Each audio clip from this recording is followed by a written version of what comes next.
বিসমিল্লাহির রহমানির রহিম। প্রিয় শিক্ষার্থী বন্ধুরা, আসসালামু আলাইকুম। আজকের ক্লাসে তোমাদের সবাইকে স্বাগতম। আজকে নবম দশম শ্রেণীর অনুশীলনী 11.2 এর 11 এবং 12 নম্বর অঙ্কের সমাধান করব। তো 11 এবং 12 নম্বর অঙ্কটি সমাধান করার জন্য প্রথমেই আমাদের কাজ হলো এই অঙ্কটি ভালোভাবে পড়তে হবে, বুঝতে হবে এবং তারপর অঙ্কগুলা সমাধান করার জন্য চেষ্টা করতে হবে। তো চলো দেখি অঙ্কটি আগে প্রথমে আমরা পড়ে নিই। ক, খ, গ, ঘ এর মধ্যে 300 টাকা এমনভাবে ভাগ করে দাও যেন কয়ের অংশ অনুপাত ক্ষয়ের অংশ সমান 2:3, ক্ষয়ের অংশ অনুপাত গয়ের অংশ সমান 1:2 এবং গয়ের অংশ অনুপাত ক্ষয়ের অংশ সমান 3:2 হয়। অর্থাৎ এখানে মনে করি আমাদের 300 টাকা দেওয়া হয়েছে। এই 300 টাকা ক, খ, গ, ঘ এর মধ্যে ভাগ করে দিতে হবে। এখন প্রশ্ন হলো ক, খ, গ, ঘ কে কত টাকা পাবে।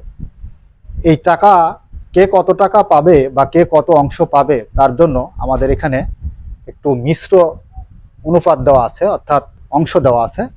কয়ের অংশ অনুপাত ক্ষয়ের অংশ সমান 2:3, ক্ষয়ের অংশ অনুপাত ঘয়ের অংশ সমান 1:2 এবং গয়ের অংশ অনুপাত ঘয়ের অংশ সমান 3:2 আছে। তো এই অনুপাতগুলোকে আমাদের প্রথম কাজ হচ্ছে অনুপাতগুলোকে আমাদের সাধারণ অনুপাতে পরিণত করতে হবে। করার পর সেই সাধারণ অনুপাতের মধ্যে টোটাল টাকাটা বন্টন করে দিতে হবে। তো তার জন্য আমরা প্রথমেই আমাদের কাজ হলো কি, এই অনুপাতগুলোকে আমরা সাধারণ অনুপাতে পরিণত করব। নাম্বার 11 দেওয়া আছে।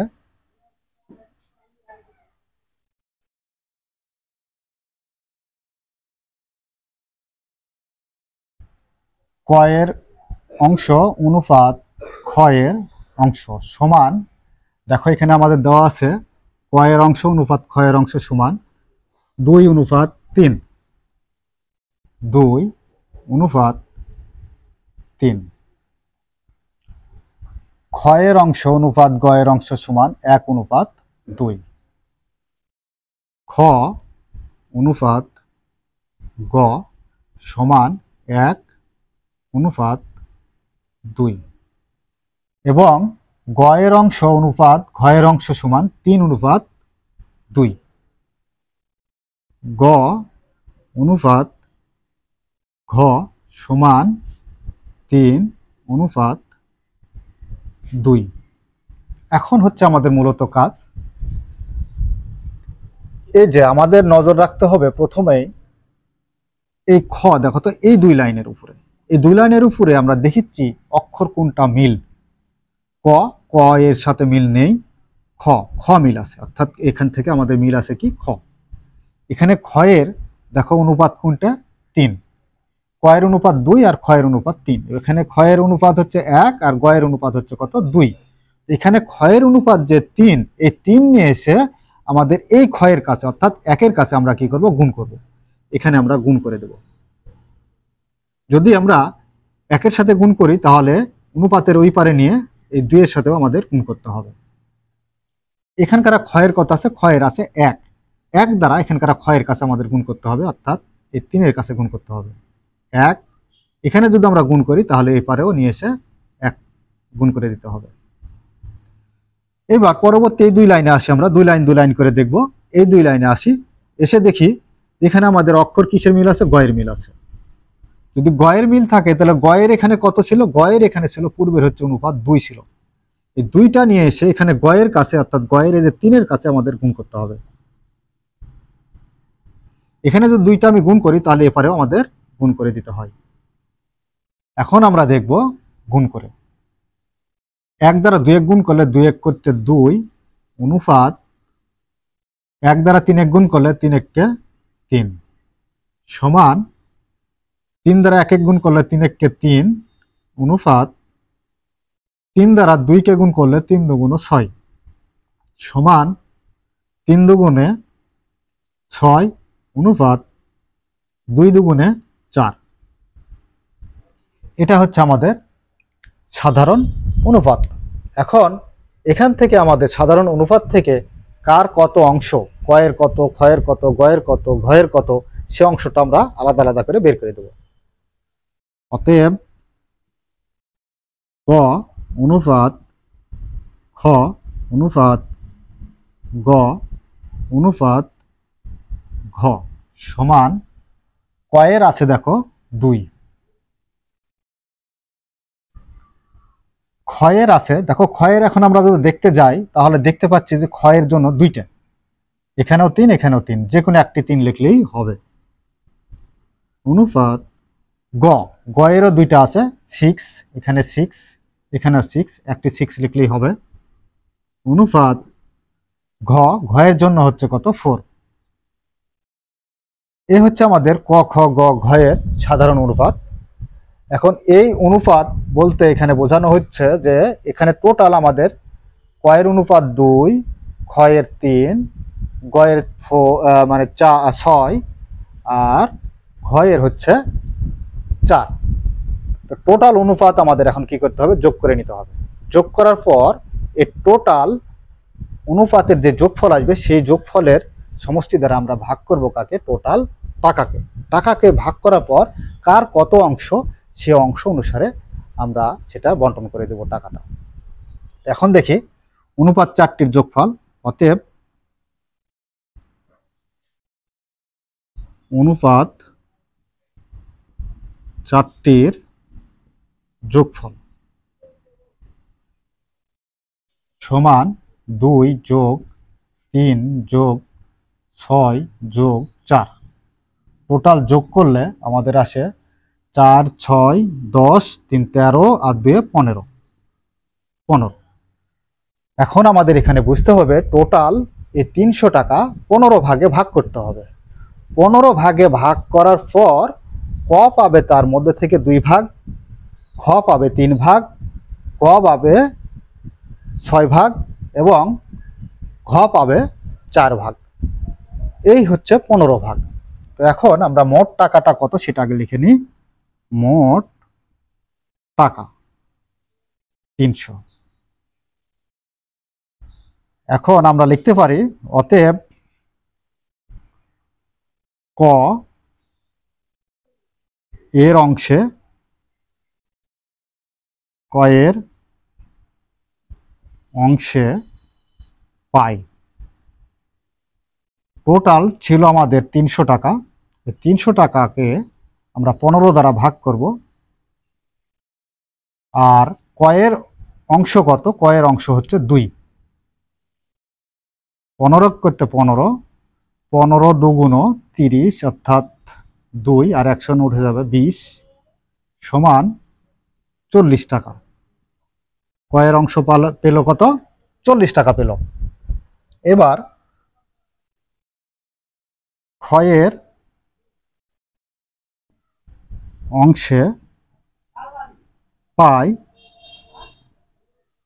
300 গুণ ক্ষয়ের অংশে হচ্ছে কত 3, তাহলে 3 ডিভাইড বাই 15, 15 করতে 15, 15 দুগুণ 30 তার মানে 20 সমান 3 20 60 টাকা। গয়ের অংশে পাই 300 আর গয়ের অংশ হচ্ছে কত 6 ডিভাইড বাই 15, 15 করতে 15, 15 দুগুণ 30 অর্থাৎ 100 উঠে যাবে 6 20 120 টাকা। এবার ঘয়ের অংশে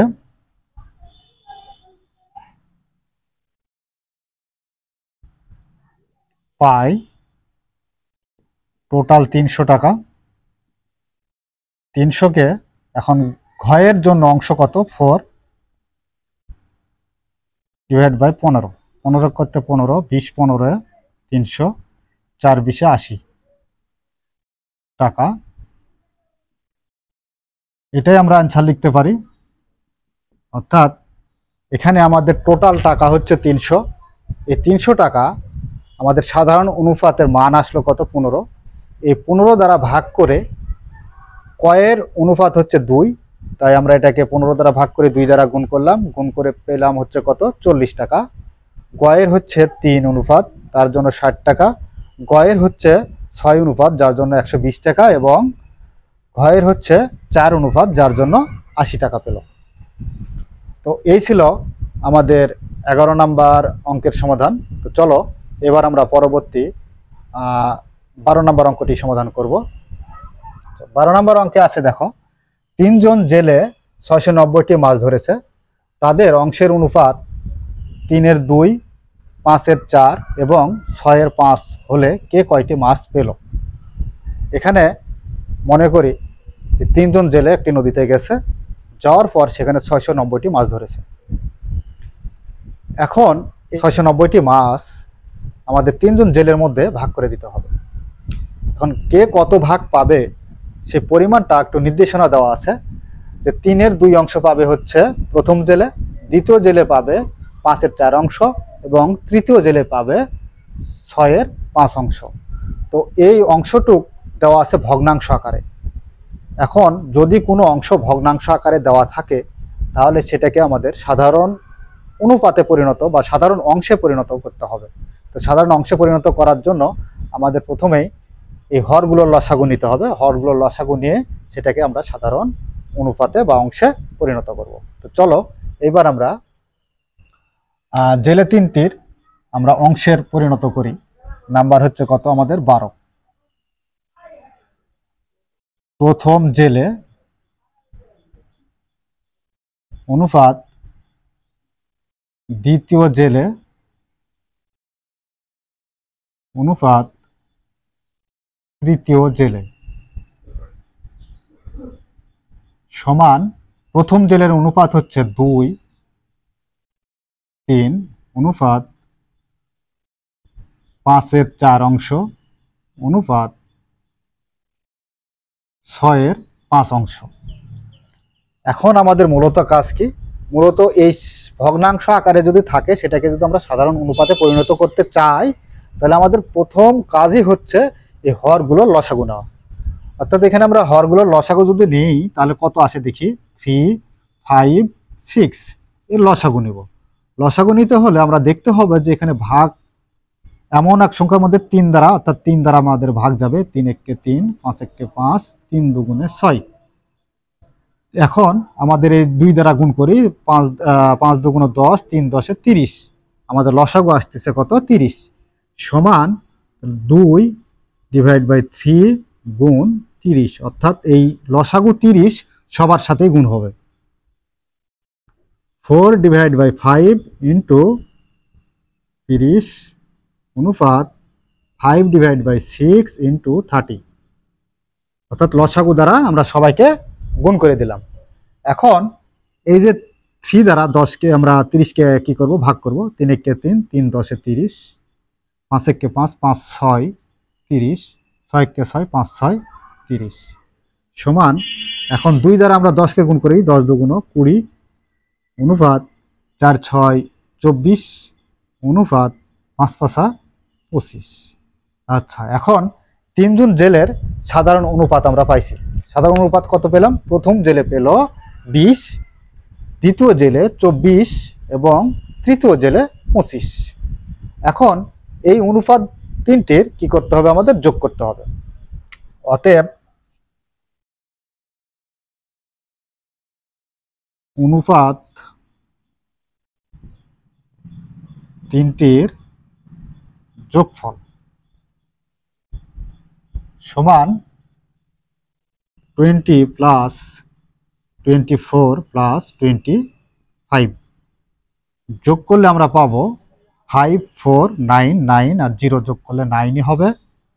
2 আর 2 যোগ করলে 4, 4 আর 2 যোগ করলে 6, অর্থাৎ 69 আমরা পাইলাম টোটাল যোগফল। এখন টোটাল অনুপাত আমার কত আসলো, টোটাল ভাগ হচ্ছে কত 69, অর্থাৎ 690টি মাছকে এখন আমরা ভাগ করব 69 ভাগে ভাগ করব।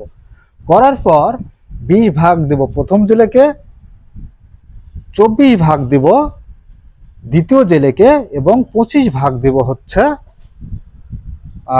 তৃতীয় জেলেকে। তাহলেই আমাদের টোটাল ভাগ হয়ে যাবে কত 69। এখন আমরা লিখতে পারি মোট মাছ 690টি। অতএব প্রথম জেলে মাছ পেল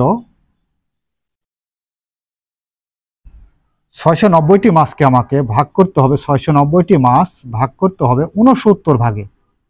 69 ভাগে ভাগ করার পর প্রথম জেলের অংশ হচ্ছে কত? 20। 20 দ্বারা গুণ 69 যদি দ্বারা আমরা 690কে ভাগ করলে 10 পাবো। 10 দ্বারা 20কে গুণ করলে 200টি মাছ পেল প্রথম জেলে। দ্বিতীয় জেলে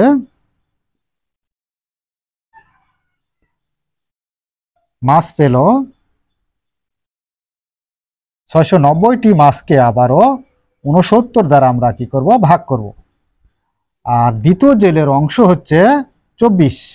24 দ্বারা গুণ 69 করতে 69, আর 10 69 হচ্ছে 690।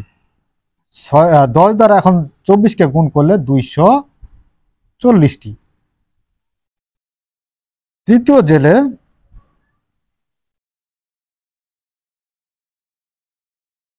মাছ পেল 690 থেকে তৃতীয় জেলের অংশ হচ্ছে কত? 25, আর 69 ভাগের মধ্যে 25 ভাগ পাবে।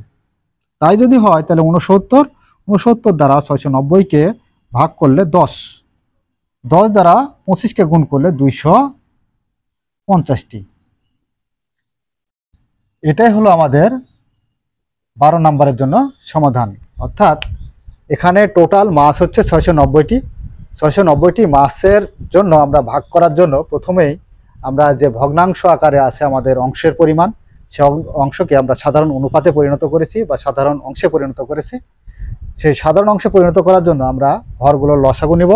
নেওয়ার পর হরগুলোর লসাগু প্রত্যেকটা অংশের সাথে আমরা গুণ করে দেব।